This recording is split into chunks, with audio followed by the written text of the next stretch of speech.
A tún kí gbogbo ẹ̀yin olólùfẹ́ wa tẹ́ ń wò wá tẹ̀dẹ̀ ń gbọ́ wa káàkiri àgbáláyé lórí ìkànnì wa, ìkànnì Otasansan TV. Ojú tẹ́ fi ń wò wá kò ní fọ́, etí tẹ́ fi ń gbọ́ wa kò ní di láṣẹ Èdùmàrè. Ìbànújẹ́ ó kéré ni, ó tóbi ni, kò ní jẹ́pin wa lágbára Adẹ́dàá. Àwọn àgbàlagbà wọ́n máa sọ wípé ikọ́ kìí kọ́bálá, ìtàkùn kìí tàkùn kìí kéjò lẹ́sẹ̀, àyín lọ àyín bọ̀ lọ́wọ́ yẹnu, fíní ládìẹ tó pè má bọ̀. Àwa àti yín á máa lọ re, á máa bọ̀ re o. Àwọn ẹni bí wọn ò ní lágbára lórí ayé wa, àwọn ajogun wọn ò ní lágbára lórí ayé wa. Gẹ́gẹ́ bí ìṣe wa, lákọ̀ọ́kọ́ ẹ jẹ́ kí a kọ́kọ́ tọrọ àforíjì lọ́wọ́ gbogbo ẹ̀yin lólùfẹ́ wa tẹ́ ń wò wá tẹ̀dẹ̀ ń gbọ́ wa lórí àwọn fídíò programs wa lẹ́nu bí ọjọ́ méjì mẹ́ta sẹ́yìn tí ọ́díò wọn tó rí bákan. Ẹ má bínú, technical fault ni, àtọ̀rọ̀ gáfárà, a dẹ̀ ti ń ṣe àwọn àtúnṣe tí ó yẹ ní orí rẹ̀, ẹ má bínú. Lórí ètò fún tòní, àwọn nǹkan tí a fẹ́ gbéyẹ̀wò tó bí méjì mẹ́ta. Àkọ́kọ́ ó ní ìpàdé eléyìí tó wáyé ní ìlú Èkó ní ọjọ́ Friday, ọjọ́ 4 oṣù keje ọdún tá a wà yìí. Ìyẹn ìpàdé láti ṣe àgbéyẹ̀wò nípa àtúnṣe sí ìwé òfin orílẹ̀-èdè Nàìjíríà eléyìí tí àwọn aṣòfin tí wọ́n gùn lé ọ̀run orílẹ̀-èdè Nàìjíríà yẹn South West. Nínú ìpàdé yẹn ni ọ̀pọ̀lọpọ̀ àwọn kábíyèsí orí adé ni wọ́n ti láǹfààní láti wà ńbẹ̀ láti jíròrò lórí ohun tí à ń fẹ́ kí àwọn aṣòfin wa kán bá ní gbé lọ sí ilé ìgbìmọ̀ aṣòfin tí ó lè mú ìdàgbàsókè ìlọsíwájú bá ilẹ̀ Yorùbá. Gẹ́gẹ́ bí fídíò tí a rí, kábíyèsí ọ̀nìrìṣà ọba Adéyẹyè Babátúndé Ẹniìtàn Ògúnwùsì Ọ̀jájá kejì Ọ̀nìtìlẹ̀fẹ̀, àwọn ni wọ́n darí ìpàdé yẹn, ìjókòó yẹn, tí àwọn ọba yòókù tán wà níkàlẹ̀ táwọn náà sì láǹfààní láti sọ̀rọ̀ níbi ìpàdé yẹn. Ẹ̀kejì náà tá a fẹ́ gbéyẹ̀wò ó ní ìròyìn tó jáde nípa kábíyèsí Apẹtu ti ìlú Ìpẹ̀tùmodò nípínlẹ̀ Ọ̀ṣun, ọba Olóyèdé, lórí ẹjọ́ tí wọ́n ń jẹ́ lọ́wọ́ lórí ẹ̀sùn tí wọ́n fi kàn wọ́n ní ilẹ̀ Amẹ́ríkà. Ìjókòó ìgbẹ́jọ́ ó wáyé ní ọjọ́ Thursday.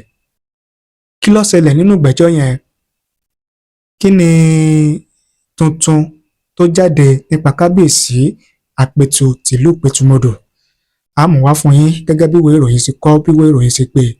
Bákan náà, a mú ìwòye àti èrò àwọn ọmọ orílẹ̀-èdè Nàìjíríà wá fún yín nípa ìdájọ́ ilé ẹjọ́ lórí ẹjọ́ tí Ààrẹ Ọ̀nà Kakanfò nílẹ̀ Yorùbá Ìbà Gani Adams tó pe olóyè Sunday Adéyẹmọ Ìgbòho Òòṣà. Kí ni ilé ẹjọ́ wí? Kí ni ìdájọ́ tí ilé ẹjọ́ dá? A mú wá fún yín tá a bá wọnú ètò lọ. Ṣùgbọ́n ká tó tẹ̀síwájú, ẹ jẹ́ ká dókè lọ́hùn-ún ká wò ó ká gbọ́n tí wọ́n ní fún wa. Tá a bá wá padà dé, ká wá tú pẹ̀rẹ̀pẹ̀rẹ̀ rọ̀ gẹ́gẹ́ bí ìṣe wa lórí ìkànnì yìí. Ẹ ṣé o, àdúpẹ́ àmọrírì yín. Ẹ má tíì lọ, a sì wà lórí ètò, à ń padà bọ̀.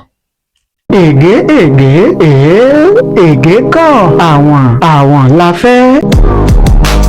Ǹjẹ́ o lè dáhùn béèrè méje péré nípa ẹgbẹ́ agbábọ́ọ̀lù tó yàn láàyò kó gbẹ̀bùn 100,000 owó náírà 100,000 naira pẹ̀lú àwọn ẹ̀bùn lóríṣiríṣi bíi ẹ̀wù ìgbábọ́ọ̀lù, ago ọwọ́, ẹ̀gbà ọwọ́, ife ìmumi, fìlà, bàtà, àtàwọn ẹ̀bùn míì lórí ètò tá a pè ní Ègé Kọ́ níkànnì Facebook, YouTube, Instagram àti TikTok. ẹ wá dàm béèrè kẹ́ ẹ gba 100,000 naira lójú ẹsẹ̀. o nílò láti sanwó fẹ́nì kankan láti kópa jẹ́ alábàápín lórí ètò Ègé Kọ́. tẹ àtẹ̀ránṣẹ́ mẹ́sẹ̀gì sí 07063291779 lórí WhatsApp. mo fẹ́ kópa lórí ètò Ègé Kọ́.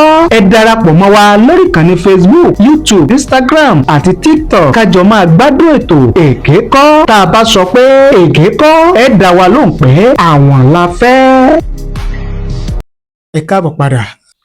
inú wa dùn, ara wa yá, ó sì jẹ́ àpẹẹrẹ ìfẹ́ bí àwọn ọba aládé nílẹ̀ Yorùbá bí wọ́n ṣe péjú pésẹ̀ síbi ìpàdé ìjíròrò lórí àtúnṣe sí ìwé òfin orílẹ̀-èdè Nàìjíríà àti ìdàgbàsókè ilẹ̀ Yorùbá, léyìí tí àwọn aṣòfin tí wọ́n ń ṣojú ilẹ̀ Yorùbá ní Senate tí wọ́n pè.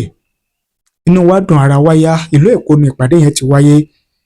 bí àwọn ọba aládé ṣe péjú sí ibi ìpàdé yẹn tí àjọsọ tó sì wà láàrin wọn lórí ìgbẹ́jọ́ ilé-ẹjọ́ lórí ẹjọ́ tí Ààrẹ Ọ̀nà Kakanfò nílẹ̀ Yorùbá Ìbà Gani Adams tí ó pe ajàfẹ́tọ̀ọ́ ọmọnìyàn olóyè Sunday Igboho tó jẹ́ aṣíwájú fún ikọ̀ tí ó ń béèrè fún òmìnira ilẹ̀ Yorùbá. ilé-ẹjọ́ gíga tó jókòó sílẹ̀ Ìbàdàn ó ti dá ẹjọ́ tí Ìbà Gani Adams Ààrẹ Ọ̀nà Kakanfò tó pe olóyè Sunday Igboho ó ti dànù. ṣùgbọ́n oríṣiríṣi àwọn ọmọ orílẹ̀-èdè Nàìjíríà, àwọn ọmọ ilẹ̀ Yorùbá, ó ní wọ́n ti ń fi èrò àti ìwòye tí wọ́n hàn lórí ìgbẹ́jọ́ ilé-ẹjọ́ yẹn, ìdájọ́ tí ilé-ẹjọ́ dá bó ṣe da ẹjọ́ yẹn nù. kí ni àwọn ọmọ ilẹ̀ Yorùbá ń sọ? ẹ jẹ́ ká mú wá fún yín ká jọ gbọ́. Prince Adébáyọ̀ Adéwùmí Elijah, àwọn ní congratulations to Igboho sir.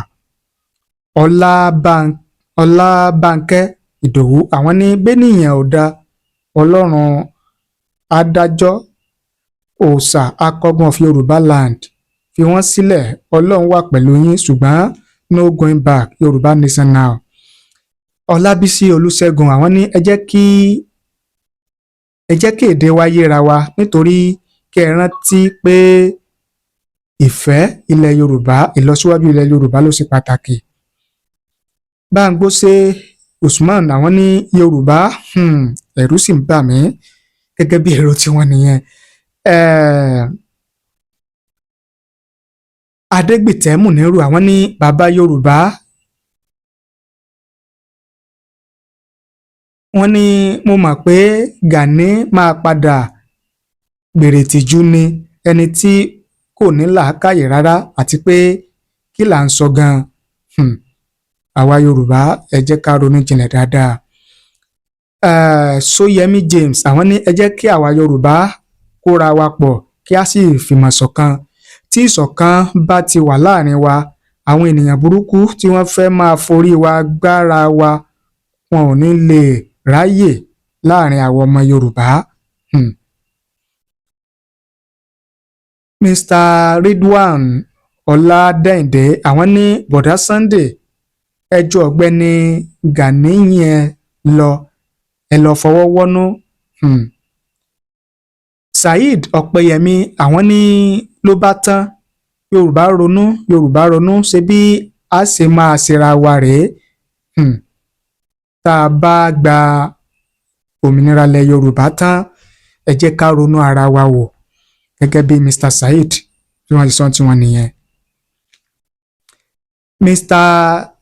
Malik Ọbaṣá, àwọn ní àwọn ọba wọ̀nyí ló yẹ kí wọ́n ké sí àwọn akọni méjèèjì yìí, kí wọ́n bẹ̀ wọ́n, kí wọ́n sì bá wọn sọ̀rọ̀ gidigidi, kí wọ́n jọ lòfẹ́, kí wọ́n gbà fúnra wọn, kí ìlọsíwájú ilẹ̀ Yorùbá lè bá yá kánmọ́kánmọ́, gẹ́gẹ́ bí ọ̀rọ̀ Mr. Ọbaṣá nìyẹn.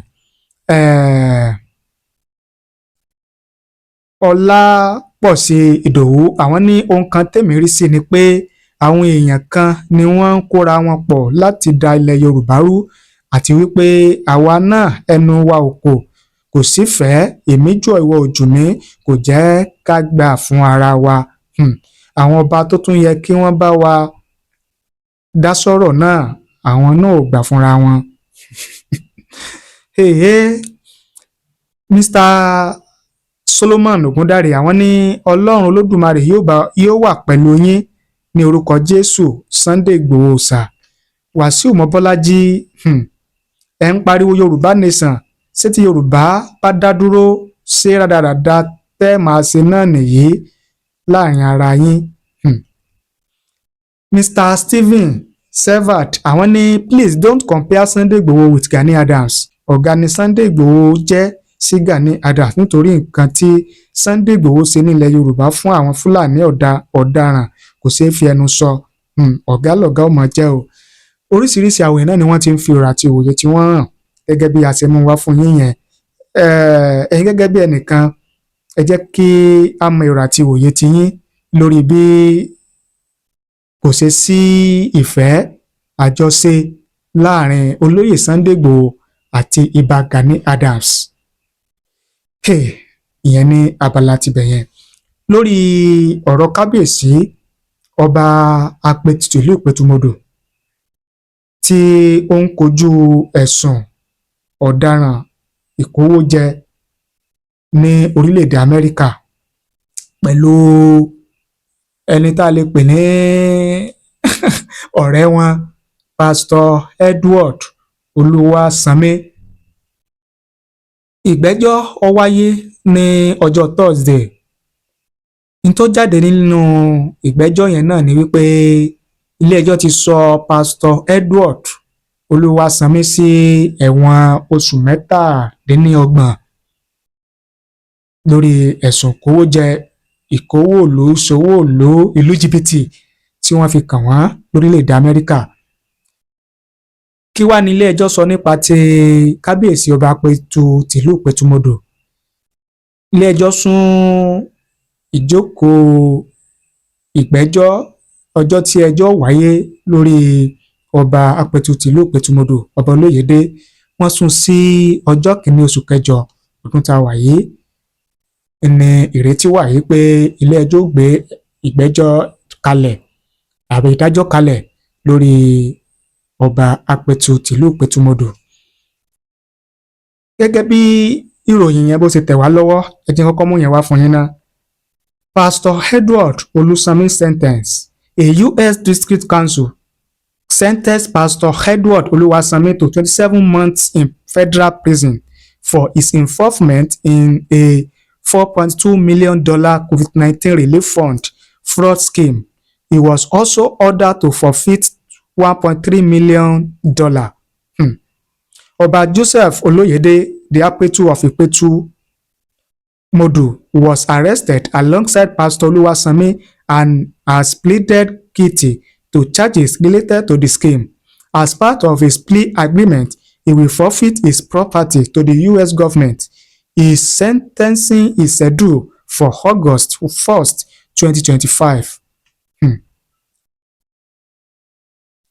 This case highlights international cooperation in combating fraud, with U.S. authorities working to hold individuals accountable for misusing COVID-19 relief funds.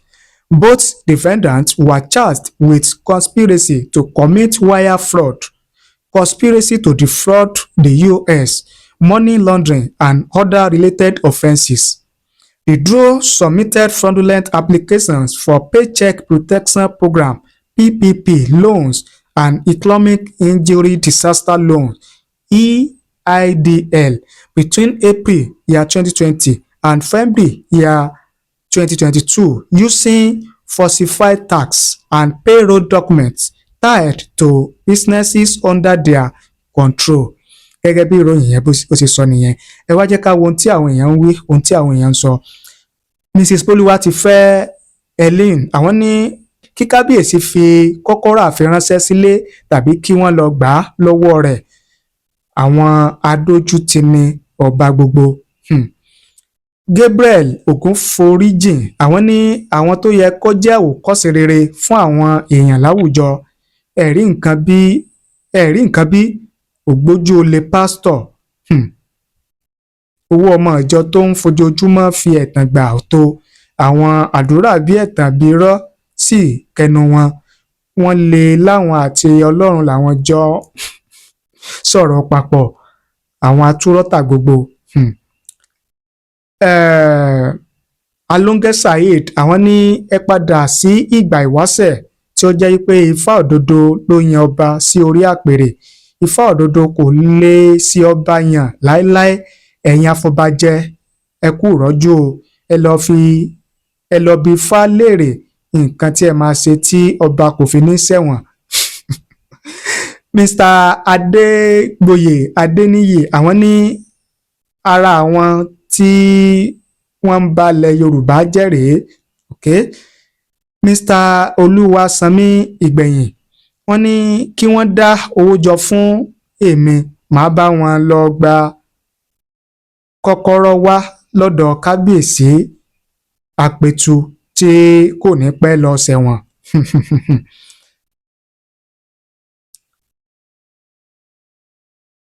Isiaka Odùtọ́lá àwọn ní kí àwọn afọbajẹ dúró de ẹ̀yìn ìgbẹ́jọ́ tó ń bọ̀ bí wọ́n bá ti gbọ́ ìdájọ́ ọba wọn kí wọ́n já kọ́kọ́rọ́ ààfin pẹ̀lú òfin kí wọ́n sì kéde orí àpèrè náà pé ó ti ṣófo ó ti sílẹ̀ fún mọ̀lẹ́bí tó kàn àwọn ẹbí eléyìí ti jẹ́ tán nìyẹn o. Kí àwọn afọbajẹ náà kí wọ́n bẹ̀rù Ọlọ́run kí wọ́n ṣe ń tọ́tọ́ àti ń tọ́ yẹ. Oríṣiríṣi àwọn èèyàn náà ni wọ́n ti ń fi ọ̀rọ̀ àti òye tí wọ́n hàn lórí ọ̀rọ̀ kábíyèsí Àpètù tìlú Ìpètùmọdù àti pásítọ̀ Edwin Olúwasanmi. Ẹ fi ọ̀rọ̀ àti òye tí yín ẹ fi ṣọwọ́ sí wa láàyè comment nísàlẹ̀ fídíò yìí àáká á sì ṣe àgbéyẹ̀wò. Ẹ ṣé bẹ́ẹ̀ ṣe ń wò wá ẹ ṣé bẹ́ẹ̀ ṣe ń gbọ́ wa ojú tẹ́ fi ń wò wá kò ní fọ́ etí tẹ́ fi ń gbọ́ wa kò ní di láṣẹ Èdùmàrè. Ẹ ṣé o àdúpẹ́ àmọrírì yín.